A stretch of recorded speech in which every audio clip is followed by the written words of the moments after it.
5 years after a bomb at the Boston Marathon cost him one of his legs, Marc Fucarile has made steady progress. He skis and has competed in 2 hand cycle races at the Boston Marathon, but his injuries still bring him pain every day, especially in the leg that doctors were able to save. I still question every day when and if I'm going to keep it or when I'm going to cut it off.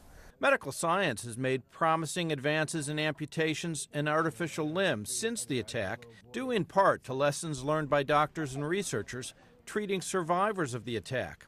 17 people lost limbs. The gravity of the bombings and the intensity of the experience really pushed me and my colleagues and our collaborators over at MIT to start thinking about things much more in much more granular terms.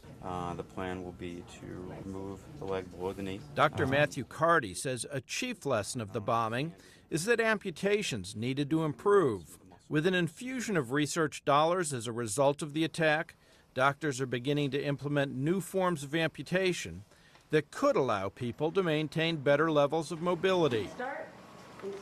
At Boston's Brigham and Women's Hospital, doctors have developed a method that saves tendons that normally are severed during an amputation.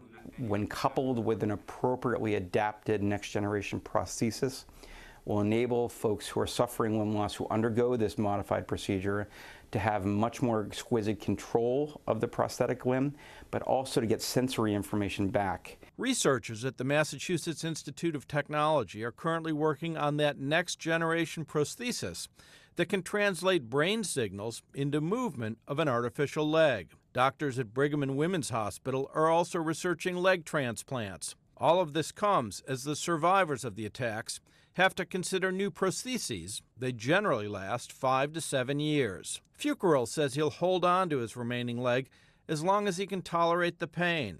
So seeing all the new advancements in technology and surgical procedures that are being tried and practiced and studied, I'm excited because it potentially could make my life better. A better life for him and other amputees.